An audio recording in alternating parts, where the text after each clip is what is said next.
শুধুমাত্র ওআইসিভুক্ত দেশগুলোতে যেই পরিমাণ জাকাত হয় সেটার পরিমাণ হলো $600 বিলিয়ন। আমাদের দেশে সেই জাকাতের টাকা আনার কোনো প্রপার ওয়ে সেভাবে নাই। গতকাল মূলত রাতে আমাকে মাননীয় প্রধানমন্ত্রীর পক্ষ থেকে আমন্ত্রণ জানানো হয়েছে যে জাকাত কিভাবে আরো ইফেক্টিভলি বন্টন করা যায়।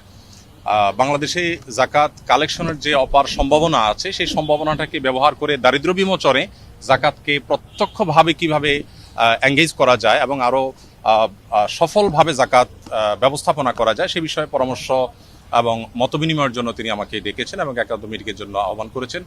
তো আমরা যেহেতু আপনারা জানেন আসুন্না ফাউন্ডেশনের মাধ্যমে আমরা জাকাত নিয়ে কাজ করে থাকি বিগত 6-7 বছর যাবত, এবং শুধু গত 1 বছরের হিসেব অনুযায়ী আমাদের মাত্র 13 কোটি টাকা খরচ করে আমরা 2100 বেকার তরুণ তরুণীকে আমরা পৃথকভাবে স্কিল ডেভেলপমেন্টমূলক প্রশিক্ষণ দিয়ে তাদেরকে আমরা কর্মসংস্থানের ব্যবস্থা করে দিয়েছি। এখন আমাদের সেই 2100 একসময়ের বেকার তরুণরা 42 কোটি টাকা পার ইয়ার, তারা গত 1 বছরে তারা 42 কোটি টাকা কামাই করেছে। তার মানে প্রতি বছর এটা আস্তে আস্তে বাড়বে, বই কমবে না। তো এই যে জাকাতের অর্থে স্কিল ডেভেলপ করে বা স্বাবলম্বী করে স্থায়ী দারিদ্র্য বিমোচনের পথে নিয়ে যাওয়ার ক্ষেত্রে আমাদের আসুন্না ফাউন্ডেশনের কিছু অভিজ্ঞতার জায়গা আছে। সেই জায়গা থেকে আমরা কিছু পরামর্শ, কিছু মত আমরা দেওয়ার চেষ্টা করছি মাননীয় প্রধানমন্ত্রীকে, এবং সেই মতগুলো তিনি শুনে তিনি খুবই খুশি হলেন এবং তিনি আমাদেরকে মাননীয় মন্ত্রী ধর্মমন্ত্রী মহোদয়কে এবং অন্যদেরকে সংশ্লিষ্টদেরকে নির্দেশ দিয়েছেন যে যেন জাকাত নিয়ে সরকারের জায়গা থেকে আরো ইফেক্টিভলি কিভাবে জাকাত বন্টনকে আরো সুশৃঙ্খলভাবে করা যায় এবং আরো ইফেক্টিভলি করা যায় সেই সম্ভাবনাগুলোকে খুঁজে বের করার জন্য তিনি নির্দেশ দিয়েছেন। তো এখানে মন্ত্রী মহোদয় তাদের জায়গা থেকে তারা কাজ করবেন ইনশাআল্লাহ, এবং একটা কমিটি প্রস্তাবনা করেছেন। তিনি সেখানে আমাকেও থাকার জন্য নির্দেশ দিয়েছেন, অনুরোধ করেছেন। আমি ওনাকে বিনয়ের সাথে যদিও বলেছি যে এখানে বাইতুল মাল খতিব আছেন, আরো অনেকে আছেন, তারপরেও তার একান্ত অনুরোধে ইনশাআল্লাহ আমি হয়তো থাকার চেষ্টা করব।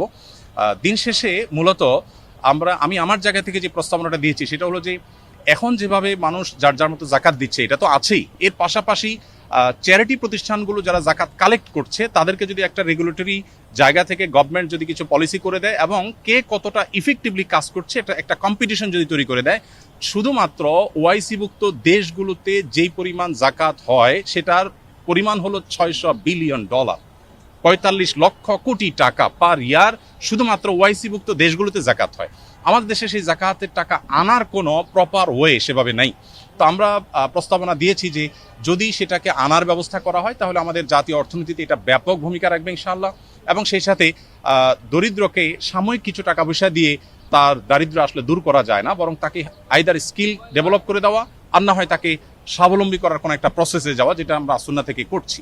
তো এই কমিটিতে কয়জন থাকবে এটা এখনো পুরোপুরি চূড়ান্ত হয় না। 5-7 জনের একটা কমিটি হবে। সভাপতি মাননীয় মন্ত্রী ধর্মমন্ত্রী মহোদয়, তার সভাপতিত্বে কমিটি হবে, এবং বাইতুল মুকাররমের খতিব মহোদয়কে প্রস্তাবনা পাঠানোর জন্য মাননীয় প্রধানমন্ত্রী বলেছেন তিনি থাকবেন। আর আমাকে যেহেতু তিনি অনুরোধ করেছেন আমি হয়তো থাকার চেষ্টা করবো। সেই সাথে ইসলামী অর্থনীতি বিশেষজ্ঞ হিসাবে আমরা দেশ থেকে দেশের বাইরে থেকে 1-2 জনের নাম প্রস্তাব করেছি। তাদের সবাইকে নিয়ে হয়তো কমিটি গঠন হবে, কমিটি একটা সুপারিশ করবে, এবং এইটা কোনো গভর্নমেন্ট সবার কাছ থেকে জাকাত কালেক্ট করবে বাধ্যতামূলক গভর্নমেন্টকে দিতে হবে ব্যাপারটা সেরকম না। আমার প্রস্তাবনা ছিল যে জাকাত বিভিন্ন অর্গানাইজেশন নিচ্ছে, প্রতিষ্ঠান নিচ্ছে, শুধু রেগুলেটরি জায়গা থেকে গভর্নমেন্ট কাজ করবে, যেটা প্রপার ইউটিলাইজ হচ্ছে কিনা এবং যেন যথাযথ ব্যবহার এবং কম্পিটিশন হয় আরো ইফেক্টিভলি যেন ইউজ হয় সেই জায়গা থেকে